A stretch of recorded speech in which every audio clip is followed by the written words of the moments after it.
പിന്നെ ജനങ്ങളെ സേവിക്കുന്നു എന്ന് പറയാം, പക്ഷെ പാമ്പുകളെ രക്ഷപ്പെടുത്തുന്നു എന്ന് ഞാൻ ചിന്തിക്കുന്നില്ല. കാരണം ഈ പാവപ്പെട്ട പറമ്പിലൊക്കെ ജീവിക്കുന്ന പാമ്പുകളെല്ലാം കൂടെ പിടിച്ച് കാട്ടിക്കൊണ്ട് വിട്ട് കഴിഞ്ഞാൽ അവിടെ അത് ജീവിക്കുമെന്നോ അല്ലെങ്കിൽ സർവേ ചെയ്യുന്നതിൻ്റെ ഒരു പഠനങ്ങൾ നമ്മുടെ നാട്ടിലില്ല. ഇത് പാവം അവിടെ കിടന്ന് പരസ്പര പൂരങ്ങളായിട്ട് തിന്ന് മരിക്കും, അവർക്ക് ഫുഡ് കിട്ടണ്ടേ. പിന്നെ ഒരു ദോഷം കൂടി ഉണ്ടെന്നാണെന്നറിയാം, ഈ നാട്ടിൽ കിടന്ന പാമ്പുകളെല്ലാം കൂടെ കൊണ്ട് കാട്ടിൽ വിടുന്ന സമയത്ത് ഇപ്പോൾ നമ്മൾ ശബരിമല കാടുകളിൽ ഇപ്പോൾ ഞാൻ പഞ്ചാരമണ്ണ് എന്നൊക്കെ പറഞ്ഞ സ്ഥലത്ത് ഉള്ളിലേക്ക് പഞ്ചാരമണ്ണ് നമ്മൾ 2 പഞ്ചാരമണ്ണുണ്ട്, പ്ലാപ്പള്ളിക്ക് അടുത്തല്ല, ഉള്ളിൽ ഗവിയിലേക്ക് പോകാൻ പഞ്ചാരം. അപ്പോൾ ഞങ്ങൾ ആറാട്ടിയായിട്ട് പാമ്പിനെ കൊണ്ട് തുറന്നു വിടാൻ പോകുന്ന സമയത്ത് ഞങ്ങൾ ഒരു പ്രാവശ്യം ചെല്ലുമ്പോൾ ചൂളക്കാക്ക എന്ന് പറഞ്ഞ ചെറിയ ബേഡ്സ്, ഈ താഴെത്തട്ടിൽ മുട്ടയെടുത്ത് വിരിയുന്നൊരു സാധനമുണ്ട്.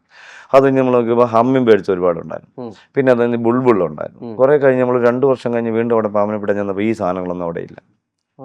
അപ്പോൾ ഇവരെല്ലാം താഴെയല്ലേ മുട്ടയിടുന്നത്. അപ്പോൾ ഇവന്മാർ ഈ കൂട്ടി കയറി കുഞ്ഞിനെയും തള്ളയും കൂടെ ഒരു ഭക്ഷിക്കുന്നു. അപ്പോൾ ഇവർക്ക് എന്ത് സാധനം എവിടെ കൂടിയാലും ഒന്നിന് മറ്റുള്ളതിന് അപകടമായി മാറും. അങ്ങനെ യാതൊരു സംശയം സന്തുലിതാവസ്ഥ നഷ്ടപ്പെടും. അപ്പോൾ നമ്മൾ ഇവിടെ നിന്ന് പിടിച്ച് അവിടെ കൊണ്ടുപോയി അവിടെ ഇല്ല. അപ്പോൾ അപ്പോഴെന്താ സംഭവിക്കുക, ഇനി കുറേ കാലം കഴിഞ്ഞ് ഇങ്ങനെ ചെയ്യുമ്പോൾ അവിടെ ഉണ്ടാകുന്ന ഹമ്മിങ് ബേഡ്സ് മറ്റ് വനത്തിൻ്റെ പച്ചിലകളെ നശിപ്പിക്കുന്ന ജീവികളെ തിന്നുന്ന പക്ഷികളൊക്കെ ഇല്ലാതാകുമ്പോൾ അവർ വർദ്ധിക്കും. അപ്പോൾ നമുക്ക് പച്ചിലകൾ നഷ്ടപ്പെടും. അപ്പോൾ നമുക്ക് കാടിൻ്റെ വന്യത കുറയും. അത് നമുക്ക് എന്തായാലും പ്രശ്നമില്ല. അതുകൊണ്ട് ഞങ്ങൾ ഇപ്പോൾ 2 പാമ്പിനെ എടുത്ത് വിട്ടാൽ 2 പാമ്പിനെ, അങ്ങനെയാണ് ഞങ്ങൾ പിന്നെ അവസാന കാലഘട്ടങ്ങളിൽ വിട്ടുകൊണ്ടിരുന്നത്. ഞങ്ങളെ പഠനം.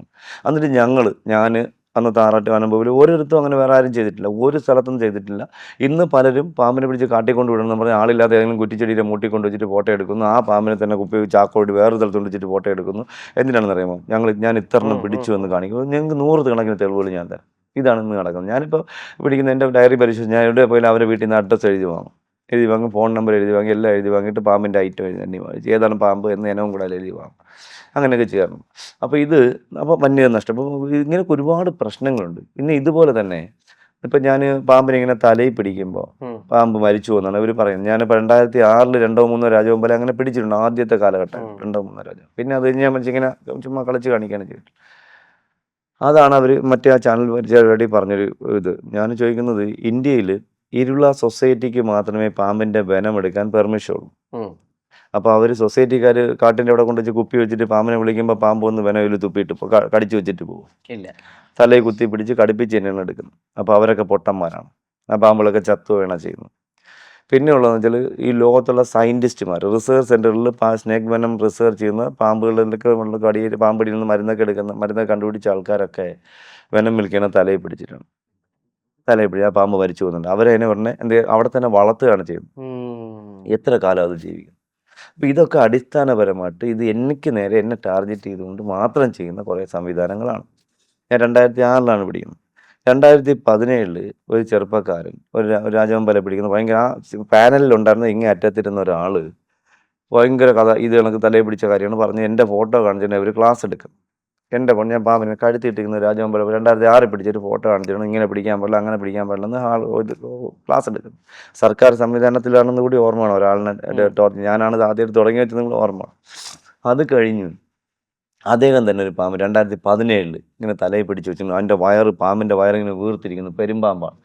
അതിൻ്റെ മറുവശം വാല് വേറെ ആളിൻ്റെ കൊണ്ട് ഇങ്ങനെ പിടിപ്പിച്ചിരിക്കുന്നു. പുള്ളി ഇങ്ങനെ പിടിച്ചുകൊണ്ടിരിക്കുന്ന ഫോട്ടോസുകൾ എൻ്റെ ഉണ്ട്.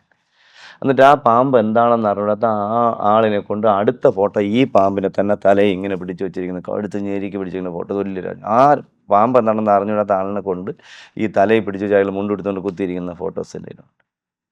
പിന്നെ ഇവർ സേഫ്റ്റി എന്ന് പറയുന്നൊരു സാധനം, ഒരു 1000 ഫോട്ടോ എൻ്റെ ഉണ്ട്, ചെരുപ്പിട്ടുണ്ട് പാമ്പിനെ പിടിക്കുന്ന ഫോട്ടോ ഓരോരുത്തർ. ഇതിലൊന്നും ഒരു അർത്ഥവും ഇല്ല. പണ്ട് കാലങ്ങളിൽ ആൾക്കാർ പാമ്പിനെ പിടിച്ചില്ല, അന്നെല്ലാം അവർ ഗംബൂട്ടൊക്കെ ഇട്ടിട്ടാണ് പിടിച്ചത്. എത്ര പേർക്ക് പാമ്പ് കാലിൽ കടിയിട്ടിട്ടുണ്ടെന്ന് പറയാൻ പറ്റും പാമ്പ് പിടുത്തക്കാർക്ക്? ആർക്കുമില്ല.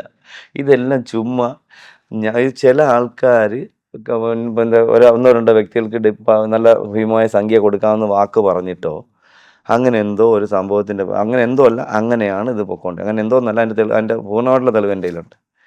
അങ്ങനെയാണ് ഇത് മുന്നോട്ട് പോയിക്കൊണ്ടിരിക്കുന്നത്. അതുകൊണ്ട് കുറേ ആൾക്കാർ അടിമകളാക്കി, ആളുകൾ വെറുത്തു. നിങ്ങൾക്കറിയാമോ, ഈ ആപ്പ് എന്ന് പറഞ്ഞ സാധനത്ത് ആൾക്കാർ വെറുത്തു. എറണാകുളം ജില്ലയിൽ 40ഓളം പേര് 38ഓളം പേര് മാറി ഇതിൽ നിന്ന്. തൃശ്ശൂർ ജില്ലയിലും മാറി, കണ്ണൂർ ജില്ലയിലും മാറി. ഇവരുടെ പീഡനം, നിങ്ങൾ അങ്ങോട്ട് പോകാൻ പാടില്ല ഇങ്ങോട്ട് പോകാൻ പാടില്ല. എന്നിട്ട് എന്താ ചെയ്യാമെന്നറിയാം? ഞാൻ ചോദിക്കട്ടെ, ഈ ഒരു ആപ്പിൽ പ്രവർത്തിക്കുന്ന ആൾക്കാർ പാമ്പിനെ പിടിക്കാൻ പോകുമ്പോൾ ഇതിൽ നിൽക്കുന്ന ചില ഓഫീസർമാരല്ല, അല്ലാത്തവർ ആ വീട്ടിൽ വിളിച്ചിട്ട് ഇന്നാളൊന്ന് പാമ്പിനെ പിടിച്ചു, പൈസ വാങ്ങി. പൈസ പിന്നെ വാങ്ങാതെ ഇവർ കൊണ്ട് കൊടുക്കുമോ? ആ പാവപ്പെട്ടവൻ പോണവൻ കൂലിപ്പണിക്കാരനായിരിക്കും. അവനെ പിടിക്കാൻ ഒരു വീട്ടിൻ്റെ മാളത്തിനകത്ത് പാമ്പ് കയറി. അവൻ വെട്ടിക്കിളച്ച് 2-3 മണിക്കൂർ എടുക്കും. അവന് തിരിച്ചു വന്നാൽ അവന് ജോലിക്ക് പോകാൻ പറ്റില്ല. അവന് ഭാര്യയും മക്കളും ഉണ്ടാവും. അവർക്ക് എന്തെങ്കിലും സൈക്കിൾ പമ്പെടുത്ത് വെച്ച് കാറ്റടിച്ചു കൊടുക്കുമോ? അപ്പോൾ അവന് പൈസ വാങ്ങണ്ടേ? അതൊക്കെയാണ് കുറ്റമായിട്ട് കണ്ടുപിടിച്ചുകൊണ്ട് നടക്കണേ. ഇല്ലെങ്കിൽ എവര് കൊടുക്കണ്ടേ? ഇല്ലെങ്കിൽ എവര് കൊടുക്കണം. ഒരു പാമ്പിന് ഇത്ര രൂപ പിടിക്കുന്നവർക്ക് ഫ്രീ ആയിട്ട് സേവനം ചെയ്യുന്ന എത്ര പാവപ്പെട്ട എല്ലാ രീതിയിൽ പാമ്പിനെ പിടിക്കാൻ പോകുന്ന 2-3 പേരുണ്ട് ഇപ്പം ഫ്രീ ആയിട്ട് ചെയ്യുന്നത് നടക്കണം. അവരൊക്കെ 1 ലക്ഷം 2 ലക്ഷം രൂപ ശമ്പളത്തിന് എന്താ പറയുക കമ്പനികളിൽ ജോലി ചെയ്യുന്നവരാണ്. എന്നിട്ട് അവർക്ക് കിട്ടുന്ന സമയത്താണ് പോണത്. അത് വലിയ വാർത്തയാക്കുന്നു.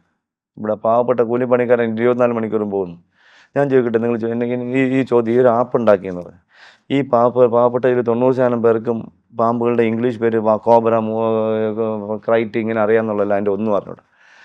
ഇത് കേരളത്തിലെ ആപ്പാണെങ്കിൽ മലയാളത്തിലല്ലേ ചെയ്യേണ്ടത്? സർക്കാരെങ്കിൽ അങ്ങനെയല്ലേ ചെയ്യുള്ളൂ. ഇതൊക്കെയാണ് എൻ്റെ ചോദ്യങ്ങൾ. എങ്കിൽ കേരളത്തിലുള്ള പാമ്പുകളുടെ മാത്രമല്ല ഇതിൽ വരേണ്ട ഡാറ്റാസ്. എന്താണ് ഇന്ത്യയിലെ മൊത്തം പാമ്പുകളുടെ ഡാറ്റാസിൽ കൊടുത്തിരിക്കുന്നത്? എന്തിനാണ് കൊടുത്തിരിക്കുന്നത്? അതിൽ തന്നെ നമുക്ക് മനസ്സിലാക്കിക്കൂടെ ഇത് പ്രൈവറ്റ് പാർട്ടിയുടെ സാധനമാണെന്നുള്ളത്. ഇത് നമ്മൾ PhD എടുക്കേണ്ട കാര്യമൊന്നുമില്ലല്ലോ. ഇത് മാറി ഒന്നുകിൽ ഇത് വനം വകുപ്പ് ഏറ്റെടുത്ത് ഇത് അവരുടെ അണ്ടറിൽ വന്നാൽ ഇത് നന്നാവും. വനം വകുപ്പ് വന്ന് ഏറ്റെടുത്ത് അവരുടെ കീഴിൽ നടത്തണം. ഒരിക്കലും വെളിയിലൊരാളിന് എൻ്റെ ചുമതല കൊടുത്തു കഴിഞ്ഞാൽ എൻ്റെ ഡീറ്റെയിൽസ് മുഴുവനും വെളിയിൽ പോകും. ഇപ്പോൾ ഇവർക്ക് വനം വകുപ്പ് തന്നെ ഈ പിടിക്കുന്ന പാമ്പുകൾ, ഇപ്പോൾ പിടിക്കുന്ന പാമ്പിൻ്റെ ഡാറ്റാസ് ഡേറ്റ് കളക്ട് ചെയ്ത് ഇവർക്ക് തന്നെ എന്തെല്ലാം പർപ്പസ് ഉണ്ടാക്കുമ്പോൾ ഇതിൻ്റെ ബുക്കുകളൊക്കെ തയ്യാറാക്കാം. ഇത് നമുക്ക് വിൽക്കാൻ പറ്റും. പാമ്പുകളുടെ രീതിയിൽ കേരളത്തിലെ പാമ്പുകളെ കുറിച്ച് നമുക്ക് പഠിക്കാൻ പറ്റും. ഇവിടെ എന്തെങ്കിലും പഠനമുണ്ടോ? ഒന്ന് പറയൂ നിങ്ങൾ. ഇതൊക്കെയാണ് ഞാൻ ചോദിക്കുമ്പോൾ എന്നെ കണ്ടുകൂടാതെ. ഒരു കാര്യം ഞാൻ ചോദിച്ചുകൊണ്ടിരിക്കും. ഞാൻ ഒരുത്തൻ്റെ അപ്പനെ വിളിക്കുന്നില്ല, അമ്മയെ വിളിക്കുന്നില്ല, ഒരു അനാവശ്യം ഞാൻ പറയുന്നില്ല. എന്നെ ആരും വേണേൽ വിളിച്ചോട്ടെ. ഇപ്പം നമ്മുടെ ഭാരതം ഭരിക്കുന്ന രാഷ്ട്രീയ പാർട്ടി പ്രതിപക്ഷം ഇല്ലേ അവിടെ? പ്രതിപക്ഷം ഇല്ലേ? അപ്പോൾ എന്തെങ്കിലും മോശം വന്നാൽ അത് അവർ പ്രതികരിക്കുന്നുണ്ടല്ലേ അവർ നേരെയാവുന്നത്? സംസ്ഥാനം ഭരിക്കുന്നു, പ്രതിപക്ഷം ഇല്ലേ? അപ്പോൾ അവർ പറയുന്നുണ്ടല്ലേ അവർ ചില കേസുകൾ ചെയ്യാൻ വരുമ്പോഴത്തേക്കും അത് നേരെയാക്കുന്നത്. അത് അങ്ങനെയല്ല, ഇങ്ങനെ ചെയ്താൽ കൊള്ളാമെന്ന് പറയുമ്പോൾ അതല്ലേ. അപ്പോൾ ഇത് നമ്മളെപ്പോലുള്ള ഒരാൾ പ്രതിപക്ഷത്തുണ്ടെങ്കിലേ അത് നേരെ പോവുള്ളൂ. അല്ലെങ്കിൽ ഒരിക്കലും നേരെയാവുമ്പോൾ ഇത് തോന്നിയ പടി ഇത് 2-3 ചിന്തയിൽ പ്രവർത്തിച്ച് അതിനെ ഇല്ലാതാക്കും. ഇത് നാശത്തിലേക്ക് പോകും. ഇനിയും ഉത്തരകൾ കേരളത്തിൽ ഉണ്ടാവും. അതിന് യാതൊരു സംശയം. ഉത്തരയെ പോലെ സഹോദരന്മാരെ നഷ്ടപ്പെടുന്ന ആൾക്കാരുണ്ടാവും, അച്ഛനെ ശ്രമിക്കുന്ന ആൾക്കാരുണ്ടാവും, അമ്മയെ കൊല്ലാൻ ശ്രമിക്കുന്ന, അതിലൊക്കെ തമ്മിലുള്ള വഴക്കുണ്ടാവുന്നത് എവിടെയെങ്കിലും പിടിച്ചിട്ട് നൈസിൽ കൊണ്ട് വിട്ടുകൊടുക്കുന്ന ഒരുപാടുണ്ടാവും. ഇപ്പോഴില്ലെന്നാണ് നിങ്ങൾക്ക് പറയാൻ പറ്റുമോ? ഇപ്പോൾ ഇല്ലെന്ന് പറയാൻ പറ്റുമോ? പല സ്ഥലത്തും പാമ്പില്ലാത്ത സ്ഥലങ്ങളിൽ പാമ്പിനെ കാണുന്നു. എവിടെ നിന്ന് വരുന്നു? എൻ്റെ ഈ 40 വർഷത്തെ എക്സ്പീരിയൻസിൽ ഒരിക്കലും ഒരു മൂർഖനെ കണ്ടിട്ടില്ലാത്ത സ്ഥലങ്ങളിൽ മൂർഖൻ പാമ്പുകൾ ധാരാളം കാണും. എവിടെ നിന്ന് വരുന്നു? ഒരു പഠനമുണ്ട് അവിടെ. ഇതൊക്കെ ചോദിക്കുന്നതാണ് തെറ്റ്. എനിക്ക് ജനങ്ങൾ വലുതാണ്, എൻ്റെ പാമ്പും എനിക്ക് വലുതാണ്, അതുപോലെ എന്നെ സ്നേഹിക്കുന്ന ജനങ്ങളും എനിക്ക് വലുതാണ്. അവരെയും സംരക്ഷിക്കേണ്ട എൻ്റെ ചുമതലയാണ്. അപ്പോൾ അതുകൊണ്ട് ചോദിച്ചുകൊണ്ടേയിരിക്കണം. ഞാൻ ചോദിച്ചുകൊണ്ടേയിരിക്കും. അതിലെന്നെ കുറ്റം പറഞ്ഞിട്ട് ഞാൻ കള്ളുകുടിക്കാരനെന്ന് എന്ത് പറഞ്ഞാലും എനിക്കൊരു പ്രശ്നമേ അല്ല.